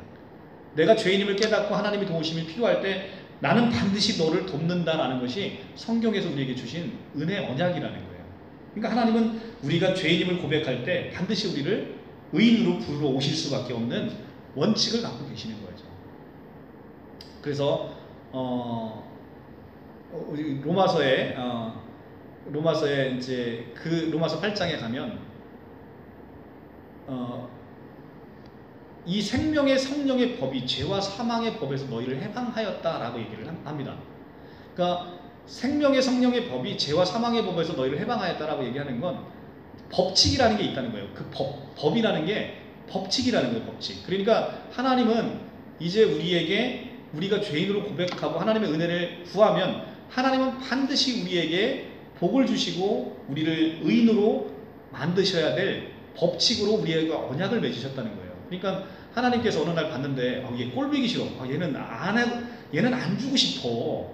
그런데 하나님 그렇게 하실 수 없다는 거예요. 왜냐하면 하나님은 스스로 본인의 인간 피조물과 언약을 하셨기 때문에. 우리가 예수 그리스도 안에 거하면 하나님은 반드시 복을 주도록 언약을 해놓으셨어요. 얘는 봤는데 얘는 좀 꼴보기 싫어. 그래서 좀 주기 싫어. 그런데도 하나님은 주실 수밖에 없다는 거죠. 하나님의 언약 때문에. 그것이 로마서가 그것을 우리에게 법칙으로 주셨다는 놀라운 복음의 은혜를 선포하고 있는 것이죠. 그래서 우리가 죄인임을 겸손히 고백할 때 구원이 시작되고 은혜가 시작된다는 겁니다. 근데 이제 여러분들 더 놀라운 건 뭐냐면, 히브리어로 아담은 사람을 뜻해요. 아담도 아담이지만 그냥 사람이 아담이에요. 그러니까 히브리어로 사람은 아담으로 표현을 하거든요. 그러니까 아담, 첫사람 아담의 불순종하는 이 선악과의 모습은 사실은 우리가 시공간을 초월해서 우리는 2021년을 살고 있기 때문에 우리의 머리로는 이해가 안 가는데 사실은 그 선악과 먹은 아담은 나라는 거예요. 성경은 그 얘기를 하고 싶은 겁니다. 그 아담은 나라는 겁니다. 선악과 먹은 아담은. 나 태어나지도 않았는데, 맞아요. 태어나지도 않았는데 하나님의 눈에는 모든 것이 현재이기 때문에 그 선악과 먹은 사람은 다름 아닌 여러분이라는 거예요. 그러니까 여러분 때문에 모든 죄가 시작이 됐다는 거예요. 나 때문에 모든 죄가 시작이 됐다는 거예요. 성경은 그 얘기를 하고 싶은 겁니다. 첫사람 아담의 불순종한 사람은 바로 나고, 이 아담의 죄는 사람의 대표로서 모든 사람이 이 죄를 그 상황에 놓여 있으면 모든 사람이 이 죄를 질 수밖에 없는 사람의 죄라는 것이죠. 그 아담은 바로 다름 아닌 나라는 것입니다. 그래서 아담의 죄는 바로 내가 지은 죄라는 겁니다. 여기에 복음이 있는 거죠. 근데 자, 이 사람은 아담이에요. 근데 아까 말씀드렸지만 우리가 복음이 있다고 얘기했어요. 어떤 복음이 있죠? 예수님이 마지막 아담으로 오셨다는 거예요. 마지막 아담으로. 그러니까 예수님 안에서 내가 새로 태어나는 사람은 아담이에요, 아니에요? 아담이에요, 아니에요? 아니죠. 마지막 아담으로 오셨으니까, 이제 아담을 끝내셨으니까 나는 더 이상 아담이 아닌 거예요. 그게 복음인 거죠. 자, 로마서 5장 18절에서 19절 이렇게 얘기합니다. 사망이 한 사람으로 말미암았으니 죽은 자의 부활도 한 사람으로 말미암는도다. 아담 안에서 모든 사람이 죽은 것 같이 그리스도 안에서 모든 사람이 삶을 얻으리라. 고린도전서 15장 21절 22절의 말씀이에요. 사망이 한 사람으로 말미암았는데 죽은 자의 부활도 한 사람으로 말미암아서 아담 안에서 모든 사람이 죽은 것 같이 그리스도 안에서 모든 사람이 삶을 얻게 된다는 것입니다. 즉 마지막 아담이 아담을 끝내시고 한 아담의 그 순종으로 말미암아, 그러니까 새 아담의 순종으로 말미암아 이제 많은 사람들은 의인이 됐다는 거죠. 로마서 5장 18절 19절 말씀입니다. 그러니까 한 사람 아담으로 말미암아 모든 사람이 죄인이 됐는데 이제는 마지막 아담이고 새 아담이신 한 사람으로 말미암아 모든 사람이 의인이 되었다. 이것이 지금 성경이 얘기하고자 하는 가장 핵심적인 메시지인 거예요. 그러니까 우리가 우리의 인류 최초의 조상 아담을 원망하고 살 게 아니라 마지막 아담으로 오신 예수님을 찬송하고 감사해야 되는 것이죠. 그러니까 여러분, 우리는 이제 그 두 가지 선택에 놓여 있는 거예요. 평생 그 아담을 원망하며 살든지, 아니면 내가 새 아담의 그 사람이 돼서 그 안에 속해서 마지막 아담을 찬송하고 감사로 살든지, 인간은 그 큰 두 개의 갈림길에서 이제 선택해야 되는 것이죠. 하나는 영벌의 길이고 하나는 영생의 길입니다. 여러분들은 어떤 길을 선택하실지 이제 그 선택을 우리에게 맡기셨다는 거죠. 옛 아담 안에서 이 나의 본질은 바로 이렇게 죄인이었습니다. 그런데 이 죄인은 우리에게는, 죄인이면 뭐가 필요합니까? 구원이 필요하죠. 그래서 죄인에게야 비로소 구원이 필요합니다. 내가 죄인임을 고백할 때 나에게는 구원이 필요한데, 그러면 어떻게 구원받는데? 너무 간단하다는 거죠. 아까 노뱀 얘기했잖아요. 노뱀 쳐다보면 산다는 거예요. 너무 간단한 거예요. 그냥 믿으면 산다는 거예요. 믿으면 산다는 거예요. 하나님의 말씀을 믿고 예수 믿으면 너 살 거야. 너무 간단한데 그걸 못한다는 거예요. 그걸 인간이 가장 쉬운데 그걸 못한다는 거예요. 왜냐하면 말씀에 순종할 수 있는 힘이 없어서. 그것이 바로 하나님의 말씀을 내 안에 두기 거절하는 옛 아담의 본성이 우리에게 남아있으니까 하나님의 은혜로 사랑받지 않고서는 그 선택을 할 가능성이 그 쉬운데도 안 된다는 겁니다. 그게. 나는 여전히 내 삶의 주인을 나라고 생각합니다. 그런데 제가 지난 시간 예배에서 설명드렸지만 우리가 태어나는 것, 그 다음에 어느 나라에 태어나고 또 어느 시기에 태어나고 어떤 성별로 태어나고 어떤 부모 밑에 태어나고, 우리가 태어나고 죽고 하는 가장 중요한 문제에 있어서 내가 단 하나라도 선택하는 게 없다는 거죠. 인간은. 그러니까 인간은 이렇게 내가 무엇 하나 결정하면서 태어나고 죽을 수 없는 인간임에도 불구하고 내 인생의 주인을 나라고 생각하며 착각하고 사는 게 옛 아담의 본성이고 옛 아담의 죄라는 겁니다. 그러니까 내가 내 인생의 주인이라면 내가 나를 지켜야 하고 내 힘과 노력으로 살아야 되는 거예요. 자, 그래서 오늘 창세기의 말씀에서 이 말씀을 하죠. 내가 내 삶의 주인이 되고 싶었잖아요. 그래서 선악과 먹었잖아요. 그러니까 하나님이 하나님이 이제 창세기 3장 16절에서 이렇게 얘기하십니다. 3장 16절에, 창세기 3장 16절에 여자에게 이르시되 내가 내게 임신하는 고통을 크게 더하리니 내가 수고하고 자식을 낳을 거며 너는 남편이 원하고 남편은 너를 다스릴 것이라 하시고 아담에게 이르시되 내가 내 아내의 말을 듣고 내가 내게 먹지 말라 한 나무의 열매를 먹었은즉 땅은 너로 말미암아 저주를 받고 너는 평생 수고하여야 그 소산을 먹으리라 라고 얘기를 하는 거죠. 이제는 하나님이 다 먹여주시고 입혀주셨는데 이제 뭐 해야 된다는 거예요? 인간 네가 스스로 네가 주인 되고 싶다며 이제 네 힘으로 살아 라고 하는 거죠. 그게 이제 인간에게 주어진 저주라는 거죠. 그러니까 나는 내 힘으로 살면 행복할 줄 아는데 내 힘으로 사는 것이 가장, 그러니까 우리가 부모님 밑에 살 때가 제일 행복하잖아요. 부모님이 다 벌어다 주시고 그냥 먹고 우리 애들 보면 뭐 아주 룰루랄라요. 엄청 행복해요. 세상에서 걔들같이 행복한 애들이 없을 만큼 행복해요. 근데 그게 부모님의 이 보호 아래에 있는 거죠. 우리는 그때 행복하다는 거죠. 인간은 아담은 자기가 자기 힘과 노력으로 살 때 가장 불행하게 살 수밖에 없다는 거죠. 이것이 첫 아담이 꿈꾼 세상이었는데 하나님 없이 사는 내 세상의 주인이 되어 살고자 했던 삶, 그것이 바로 그래서 에덴 동산에서 쫓겨난 이유가 됐고 이것이 바로 인간의 죄의 시작이다 라고 얘기를 하는 거죠. 자, 이제 오늘 말씀의 결론을 맺겠습니다. 우리는 의인입니까 죄인입니까? 예, 여기서 한번 우리가 이제 질문하는 거죠. 우리는 내가 의인이냐 죄인이냐. 죄인이라면 그 죄의 문제는 어떻게 해결받을 수 있겠습니까? 성경은 분명히 하나님의 주권에 우리가 대들지 않는 한 명확하시죠. 너희 구원의 방법은 오직 예수. 오직 예수 외에는 이 문제를 해결할 길이 없다는 거지. 그래서 성서는 이러한 죄의 문제를 하나님이 모두 해결해 놓으셨다라고 얘기합니다. 그래서 우리는 그걸 기쁜 소식 복음이라고 얘기하는 거예요. 하나님이 다 해결해 놓으셨대요. 여러분이 할 게 아무것도 없대요. 여러분이 그냥 믿기만 하면 된대요.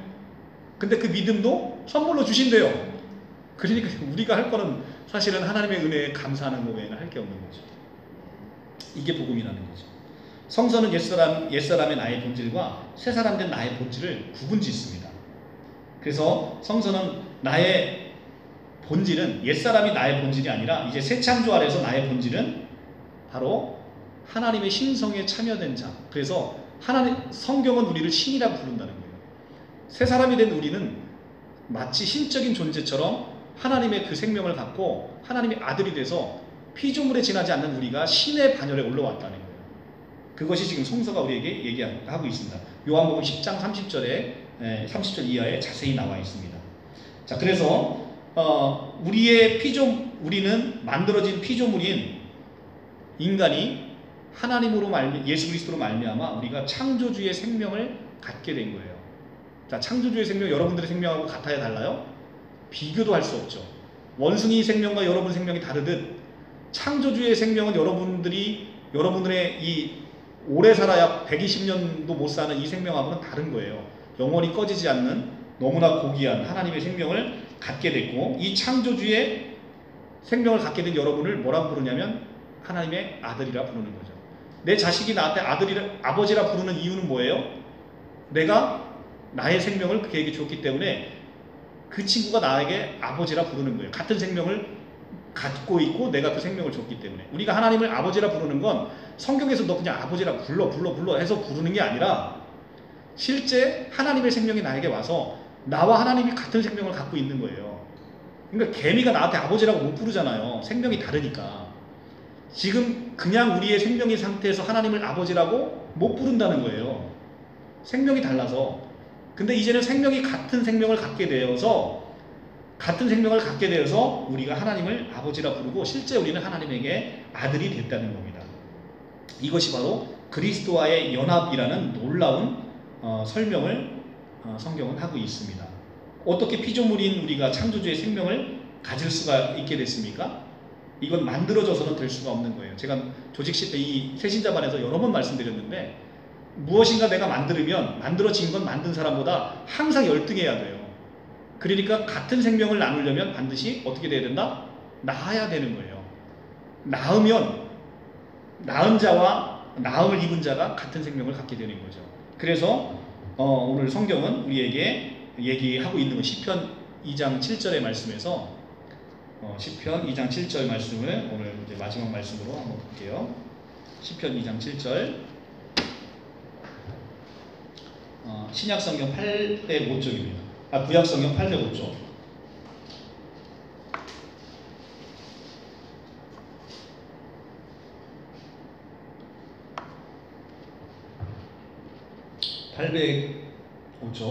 시편 2장 7절. 내가 여호와의 명령을 전하노라. 여호와께서 내게 이르시되 너는 내 아들이라. 오늘 내가 너를 낳았도다. 아멘. 자, 지금 이 시편 기자가 하나님께서 내가 오늘 너를 낳았도다 라고 얘기를 한다는 거예요. 그러니까 이것은 영적인 진리 안에서 우리는 이미 예수 그리스도로 말미암아 이미 죽었어요. 죽고 다시 태어났답니다. 다시 태어날 때 그냥 우리 옛사람의 생명을 갖고 태어난 게 아니라 바로 하나님이 우리를 낳으셨기 때문에, 지금 창세기에서는 하나님이 우리를 어떻게 하셨어요? 만드셨어요. 만드니까 하나님의 생명이 우리에게 들어올 수 있어요? 없어요? 없잖아요. 근데 지금 시편에서 그리스도로 말미암아 하나님이 우리를 이제는 만드는 게 아니라 낳으시겠다는 거예요. 낳으시면 창조주의 생명이 우리에게 생명에 그대로 둬서 우리가 하나님의 아들이 됐다는 거죠. 이렇게 피조물로 만들어진 우리가 이제는 나음을 입어서 하나님의 모든 신성과 그 존귀와 위엄과 통치와 주권과 머리 대심에 우리가 하나님의 아들로 당당하게 참여하게 됐다라는 것이 복음의 이 스토리의 마침표입니다. 여러분들 기뻐하십시오. 할렐루야. 여러분들은 그냥 우리는 단순 피조물 나부랭이가 아니라 이제는 그 누구도 깔볼 수 없는, 그죠? 인간의 세계에서도 대통령의 아들이면 누가 깔봅니까? 그죠? 청와대 경호원들이 다 가족들까지 다 경호하잖아요. 우리가 하나님의 아들이 됐는데 우리는 누가 경호하나요? 우리는 천군천사, 이 천사들이 우리를 지금 호위하고 있죠. 네. 그래서 천사는 우리가 이제 예전부터 그 고대 근동이라든가 우리의 그 한민족의 사상에서도 마치 천사 같은 이런 존재는 굉장히 높은 존재로 여겨지잖아요.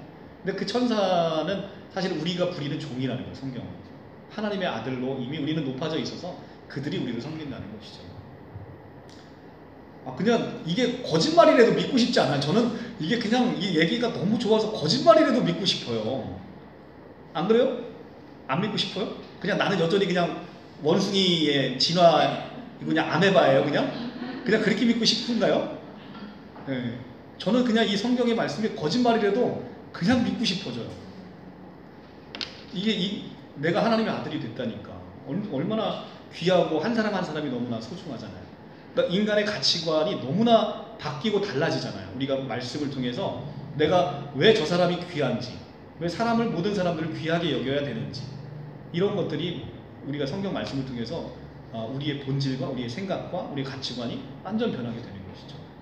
그래서 오늘 복음은 여러분들을 원죄라고 해서 자유의지와 원죄에 대한 문제를 다뤘는데, 사실은 여러분들을 이것을 이제 어떤 죄책감을 갖게 하기 위한 교리가 아니라 이 원죄 교리에서 끝나지 않고 복음을 끝까지 이해하면 너무 은혜로운 것이 성경이 있죠. 그래서 여러분들은 그렇게 귀하다는 겁니다.